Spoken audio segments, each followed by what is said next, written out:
The ninth stanza of the Mangala Sutta runs as Kantita so vachasata samananancha dasanam kalena dhamma sakaccha etam mangala muttamam. According to the direct conventional or verbal meaning of the stanza, Kanti means patience, bearing up.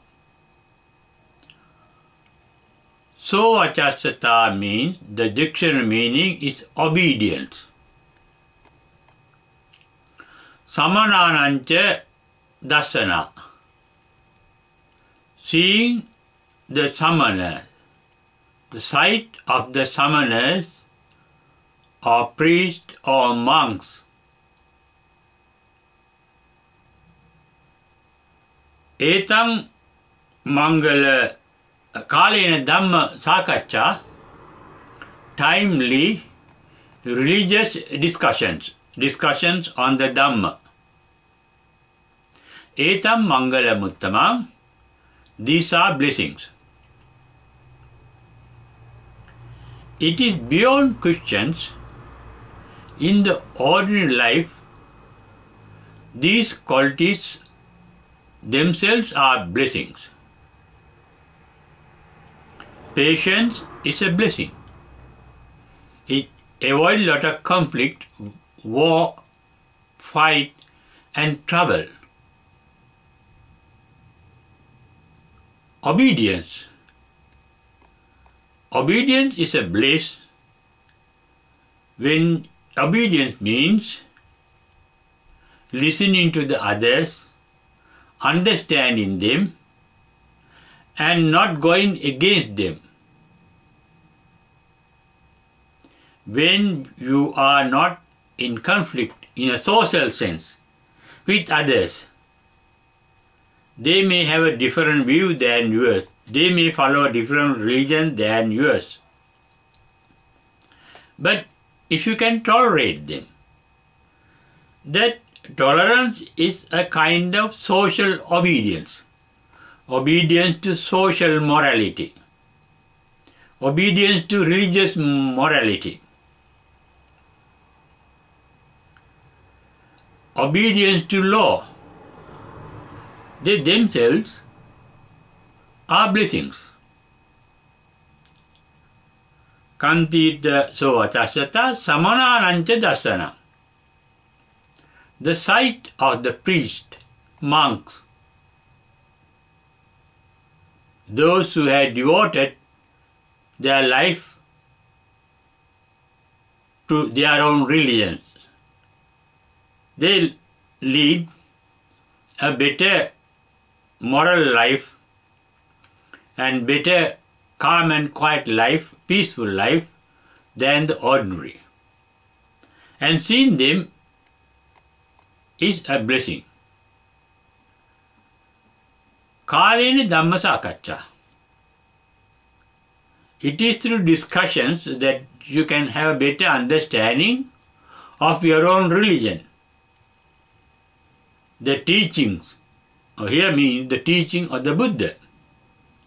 When you discuss the teachings of the Buddha with more learned or equally learned other people who may have a different interpretation, different experience regarding those teachings, they become very useful to you to correct your religious life, to correct your understanding if you have gone in a wrong way in understanding the teaching of the Buddha. However, when you look at the implied, indirect meaning that we can infer from this stanza,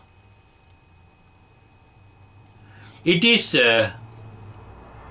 reasonable to think that this stanza, the 9th stanza in the Mangala Sutta, refer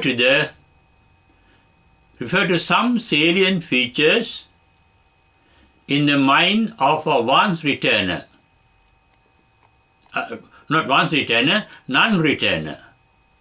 That's called anagami, the stage before the final enlightenment. In that enlightenment, in that stage before the enlightenment, the main feature, the main sublime feature according to the Buddha's teachings, according to Dhamma, is the complete eradication of the tendencies in the subconscious mind for attachment and resentment. The subconscious tendency for attachment is called kama chanda, liking the pleasant. Then vyapada, disliking the unpleasant, the tendency to like and dislikes. The middle path between the likes and dislikes can be called a neutral path. That is yatha bhuta jnana dassana, taking things as they are without being conditioned by prejudices, saying this is good, this is bad, I like this, I don't like this. Without that, they are as they are. When you take people as they are, we don't have a conflict with them, no dispute with them. In a social sense, we can lead a peaceful life with our neighbors, with our other members of the family, or with our relatives, with our friends, with the public. Because different people have different views, different tastes, different policies, different cultures, and they should have that freedom to adhere to their own views, unless they are not harmful to others, to the society. Therefore, this basic quality of a non-returner mind, anagami mind, is very useful in our lay life too, to lead a harmonious, peaceful life in our relationship with others. Because every being is unique and different from ourselves. Their nature may not be our nature. The nature of the wife can be different from the nature of the husband. The nature of the parents can be different from the nature of the children. The nature of a person can be different from the nature of his brothers or her brothers and sisters. Because different people are different types. In a social sense, not being subject to likes and dislikes called prejudices is a blessing. And this quality is referred to in this stanza as kanti. The verbal meaning is patience. But here patience is not bearing up, not controlling. Now one may say you get angry, and you can control your anger without putting that anger into words or deeds. But sometimes the anger may appear in your body language, in your face.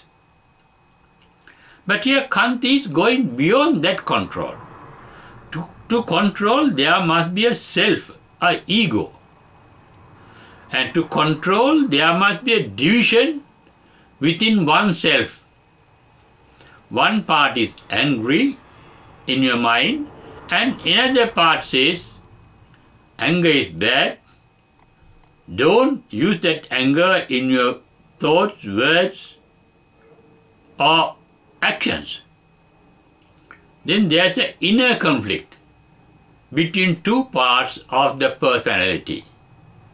That becomes a civil or war, and the inner peace is lost by such conflicts,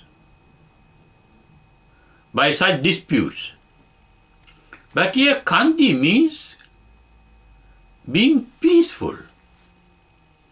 You are not disturbed, as if you are an enlightened one.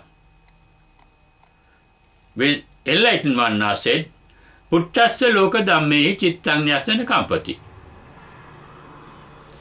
They are not perturbed or disturbed by the vicissitude of life, changes of life.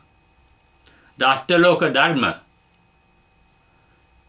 between good and bad, the life is rotating. Labo alabo, you may have gains, and another time you may have losses. Labo alabo, ninda prasansa. Sometimes you may get blames, another time you may get praise. And leading a life without being disturbed by those outer disturbances is the nature of a fully enlightened one. And at this stage, before the enlightenment, there is the capacity to live like an enlightened one. Not only this stage before the enlightenment, even before entering into the path towards enlightenment, from the first stage called Sakadagami, or the first stage called Sovan Sakadagami, also, in those stages also, one can practice this. One can be at this type of patience and peace of mind. That is why with that comes sovachasasa, obedience.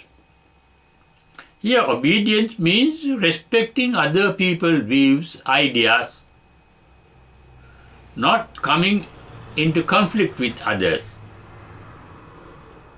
We can lead a peaceful life outwardly, socially, with others and other things. It is this patience, Kanti, that Buddha advocated for his first 20 years after his enlightenment to lead his disciples into Nirvana. His only advice during that period of 20 years is Kanti paramang tapotitikka.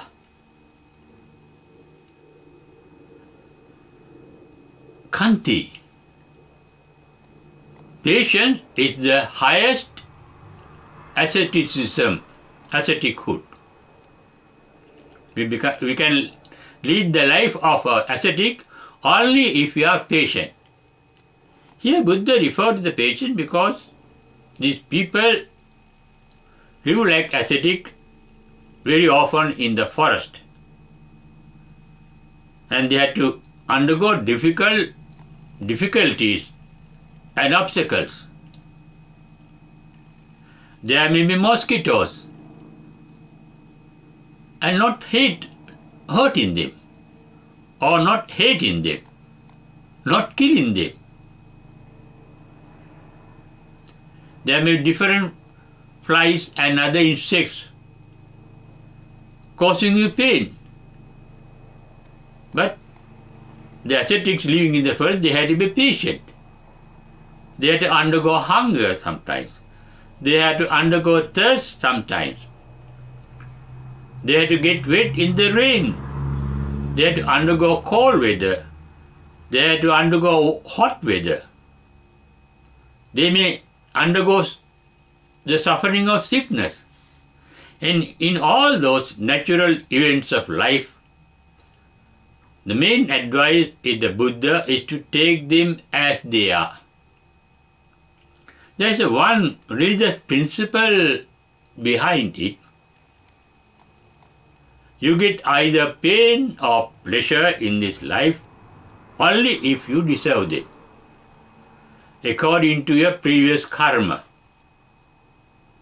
The Buddha can see the previous karma of one who is undergoing pleasure or pain. We can't see as normal ordinary beings, but on reasons, logically, we can accept the fact our gains and losses, pains and pleasures are controlled by some unseen force. And that unseen force can be the karma spoken about the Buddha, and we have no right to disbelieve the Buddha because millions and millions of human beings, deities, devils, followed him and got enlightened according to reliable sources of history. Therefore, on evidence, we had to accept the fact that we are bound to undergo pain or pleasure according to our previous karma. And let us pay off that. And that gives a certain kind of consolation. Even Buddha, he had a headache throughout his life. He had a backache throughout his life. Once he had to lead 4 months without proper food in Veranja. And for nearly 7 years, just before enlightenment, he underwent enormous difficulties. But he had the patience to undergo those difficulties, and that patience he was advocating his people also, be patient. That is the only way to be enlightened, because Buddha himself got enlightened by practicing patience, kanti, and being obedient to the natural laws, to the social laws or moralities or traditions, and to the laws of the government, the rulers, the royal laws. Therefore, to lead even an ordinary life, obedience to those rules and regulations is a blessing. But in this stage, kanti is an outcome of a mind that is fully devoid of likes and dislikes. However, until one is fully enlightened, even in the Sakadagami stage, there is the remnant tendencies of likes and dislikes in the subconsciousness. That is why even when you reach the stage of enlightenment, your trance may get broken down once you get attached to that final bliss. That attachment is good. You get pleased with that state of mind, then that prevents you getting enlightened according to the experiences divulged by many arahants that I have read or I have heard. Kantita so achasata samana nancha dasana. Here samana is not seeing samana outside you. In the social life, you can see someone outside, but in the stage of never returner, the samana means the samana of the mind, one's own mind inside you. The tranquility of the mind is called, the perfect tranquility of the mind is called samana.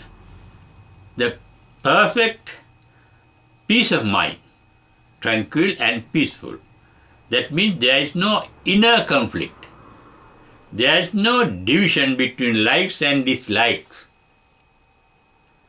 There is no division between a part of your mind become wholesome and another part become unwholesome.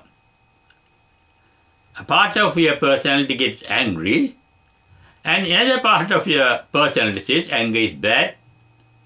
Don't use this anger in words, thoughts and deeds. Then there's the inner conflict. But if you can look at that anger or resentment or dislike as a natural phenomenon, objectively, not subjectively, not saying I am angry, there is anger. And that vision makes you to be detached from the anger and look at the anger, and what happens is the anger will not develop into thoughts, words and deeds, because you are not encouraging anger. At the same time, you are not resenting anger. You are not neither accepting nor rejecting. Everything that comes up into the mind, as anything that comes into the world has to go away from this world, anything that crops up in the mind has to disappear. They may appear and they have to disappear. And you must have the patience until they disappear. The mind may get defiled, and without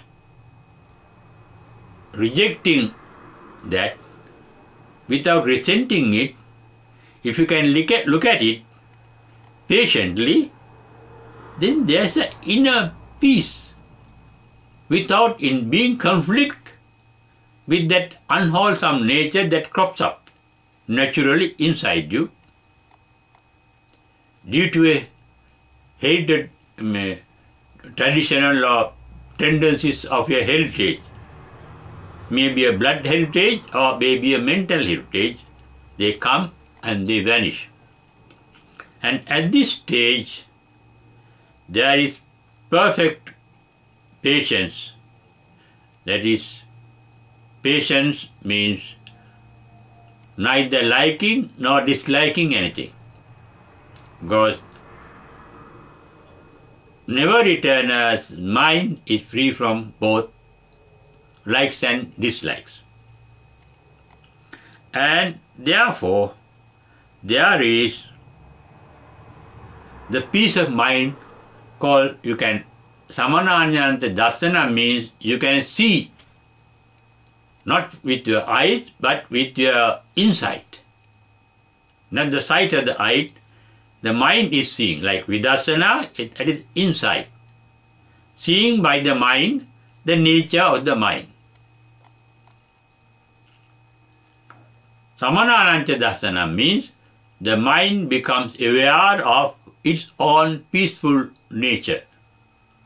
Samana. However, until one becomes enlightened, the cunning mind, the mind is very cunning. The mind doesn't like to get enlightened and end its existence at the parinirvana, because there is no rebirth. Our mind has come from time immemorial. When Buddha says, anamata go and sansaro, I myself can't see the beginning of this mental stream coming from life to life, samsara. And that mind wants to continue, and therefore sometimes the mind becomes very cunning and come in disguise. Evil in the mind may come as a virtue. Unwholesome element in the mind comes as an wholesome element in disguise. Sometimes you may love and you think this is altruistic love, this is compassion, but sometimes that love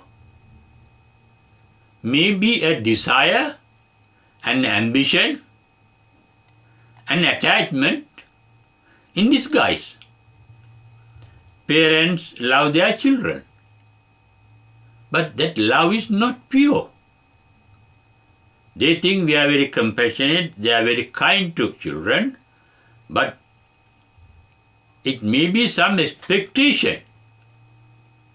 And they love their own children, my child. The self may be there. In a similar way, even after reaching this non-returner stage,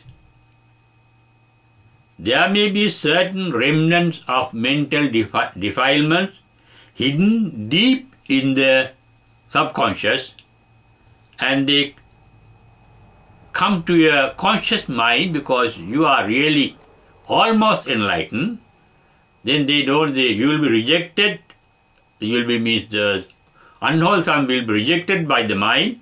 Therefore, it comes as an wholesome element.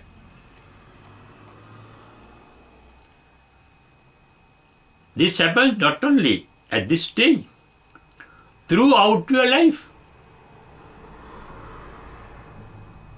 Whenever you do something good, you have to inquire into your own mind. Are you doing it for the sake of the goodness for others? For the benefit of others? Isn't there a selfish motive? At least to acquire some merit, to go to heaven.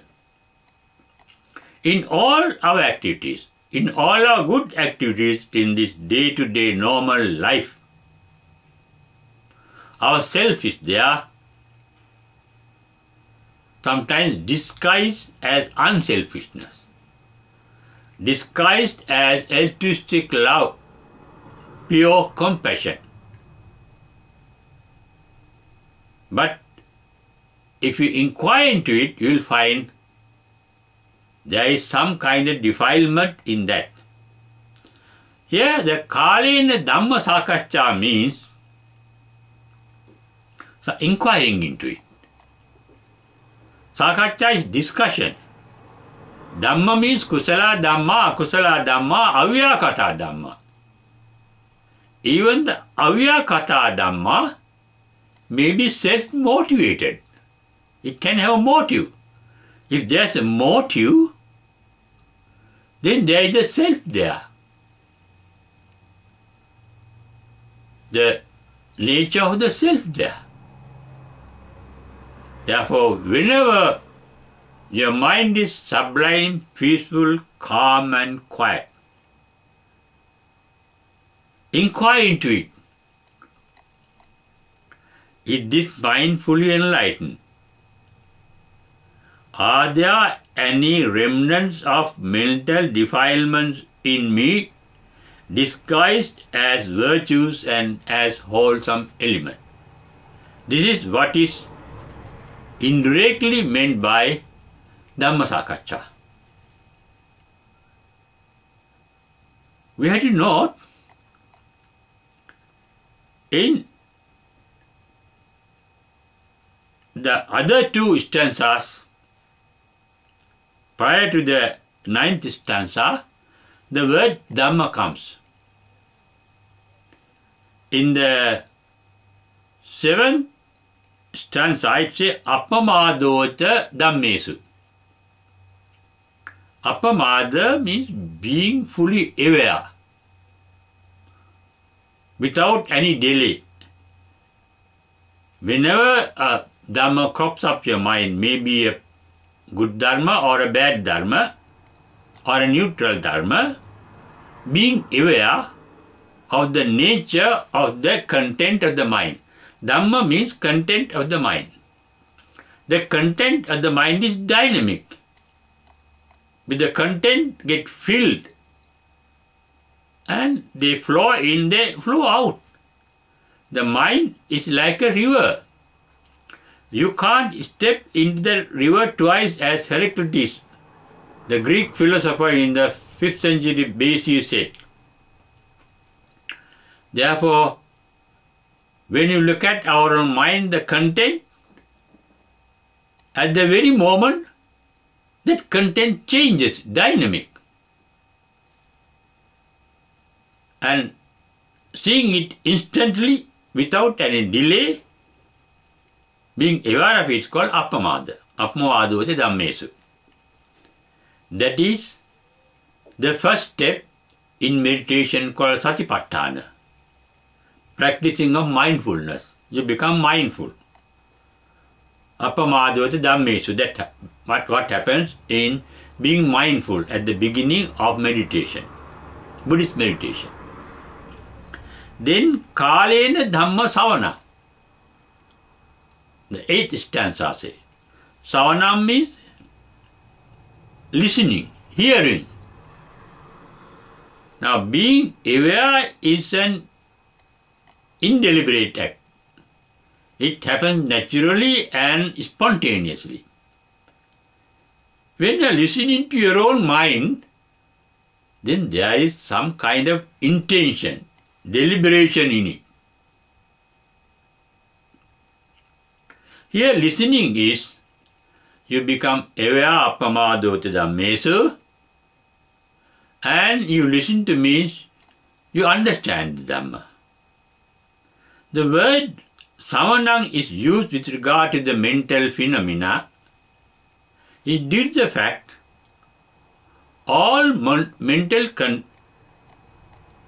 contents are vociferous. They speak. Suppose an attachment or desire comes into the mind. It comes in terms of words.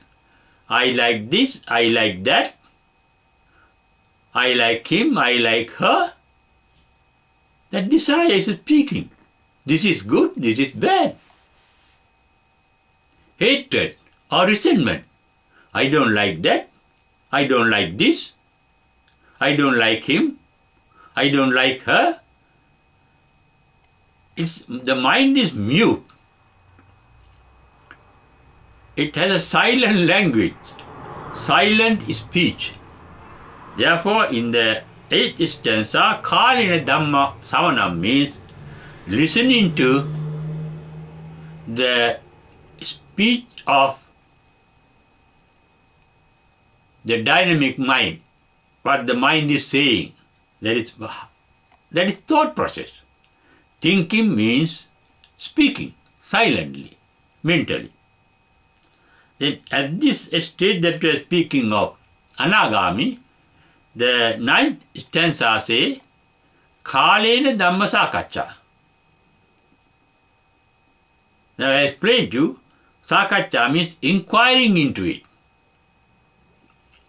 This is what happened even at the Enlightenment, according to the Buddha, as described in his first discourse called Dhammacakkappavattana. Enlightenment starts with Cakkung Uddapadi. The eye arose, that means seeing. Appamādoti dhammesu. That is the same thing. Cakkung Uddapadi. Jnanam Uddapadi. The knowledge, the knowing.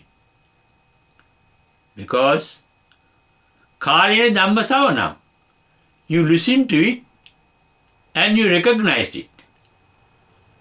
First come the cognitions, awareness, sensation.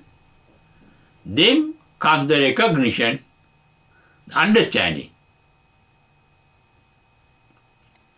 Then comes Jnanam udapadi, panya udapadi.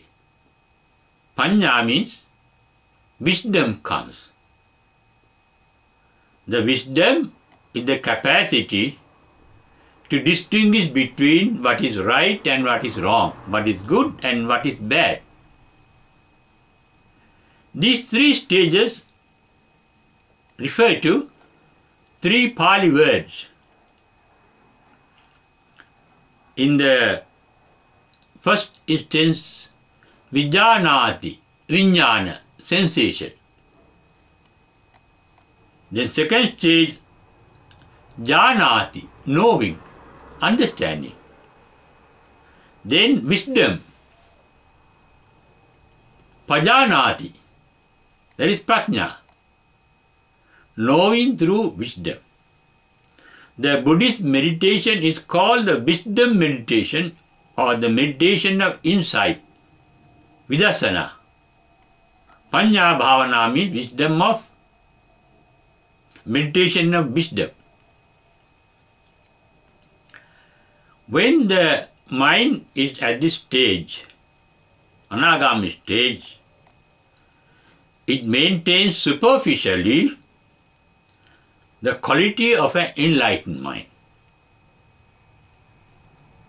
The opposite tendencies are still hidden as remnants in the subconscious mind, but the conscious mind is fully patient, can take things as they are. Yata bhuta jnana darsana, seeing things as they are. Yata labha santutti, being content with things as they are. That is non-conflict. Not rejecting that. Kanti means non-resentment. Then obedience is non-resistance. That is the outcome of non-resistance or non-resentment.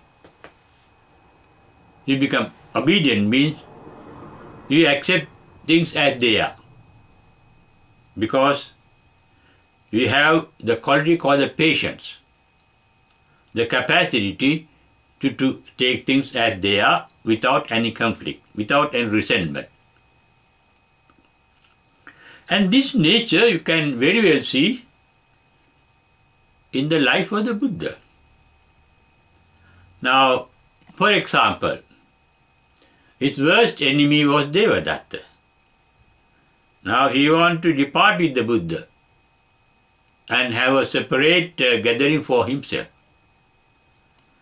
Then as a pretext, he went to the Buddha and asked for certain policies to be established by the Buddha. He said that make a rule by the Buddha, a law by the Buddha, all his disciples should live throughout their life in forest, aranyavasaka. Then they say,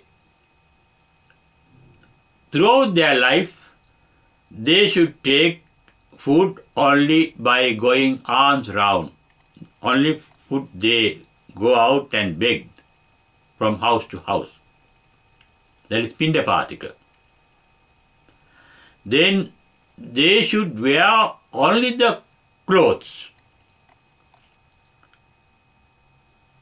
thrown away in the cemeteries of those days, open cemeteries, wrapping the dead bodies. Because they are thrown away, you take away that cloth from the dead body, wash it and use it as your cloth. That's called pansakulaka chivara. Then another thing is, have a ruling that your disciples should always live under trees, rukkamulika. And another, the other one, he said, make a ruling that your disciples should be fully vegetarian. They should never eat meat or fish. Buddha was very patient. He was not disturbed by those proposals. Sit. Those who like this policy let them carry out. If they want to live in forest, let them live in forest. If they want to be vegetarian, let them be vegetarian. If they want to leave only the clothes thrown out in the cemeteries, wrapping the dead bodies, let them do so. That is their wish. And if they think they should eat food only that they get by going round the arms, begging alms, let them do it. If they want to live under a tree, let them live. They have the full freedom. Vimukti. Buddha did not establish rule. Buddha did not say these rules are bad. But he didn't want to force everybody to follow those rules. And that's a quality of patience. He neither rejected those proposals nor did he accept those proposals. That is the Buddha's way. And it is such type of patience, such types of capacity to take as things as they are. The capacity to face vicissitude of life, ups and downs of life, called Astaloka Dhamma Chakra. That is patience. Therefore, it is very clear the Buddhist life leading towards Nirvana starts with patience and ultimately ends with patience, Kanti. Even after enlightenment as a Buddha, Buddha's basic quality is Kanti. Very patient. He never got upset. He never got angry. I think he was the only religious teacher had that superb, sublime quality, untarnished in its purest form. We are leading a normal life, but looking into the life of the enlightened ones or on the stage before enlightenment, like this Anagami, can be very beneficial for us to live a calm, quiet, peaceful life, both internally and externally. You can have internally the peace of mind. You can have also maintain a peace with all those that you are related. You may have in your own society, environment, good people, bad people. You may have terrorists, you may have saints. But if we are advanced in this way of mental purity, you can take them as they are and can see them as they are. Yata bhuta jnana darsana means see things and beings as they are. Yata labha samtripti means taking them as they are with contentment. Contentment means we are not expecting anything more. Now when a person is getting angry very easily, you have to accept that person, maybe your wife, maybe your husband, maybe your child, maybe your sister or brother or your neighbor or a friend. They may be hot-tempered. But you should not get hot-tempered because the other person is hot-tempered. You have to understand that is his nature. That may be his genetic heritage coming from the blood. It's parenthood, parents and parents, their parents, grandparents. They may be hot-blooded, they may get angry. Or it may be coming from the ancestors, ancestral blood. Or they may be coming from, because our ancestors were crawling like snakes without legs, just out of the sea. They were first, I think, gone to science, born in the sea, and they came onto the land and crawling. And they were like serpents. And you may have the serpent nature. And what about the experience in previous life? Innumerable lives. Must have been devils in certain lives. You must have been tigers, serpents. And that nature of your previous lives are still in your own brain, in your mind, in your heart, in your blood. That is your heritage. You can be with that heritage without making use of that heritage when the insight of wisdom get fully open. Enlightenment means fully opening up of the insight of wisdom. And we have been discussing the stage just before enlightenment, but the nature of that state, the sublime nature of the mind at that stage, may come into your own mind like a lightning, flash of a light. They may come and go in a split of a second. But that is enough for it to have further development. Therefore, we ourselves can understand this nature of sublime, never return stage, because we all have the capacity to reach that stage in the heart of our heart. And sometimes that capacity can appear like a lightning and disappear instantly, then and there.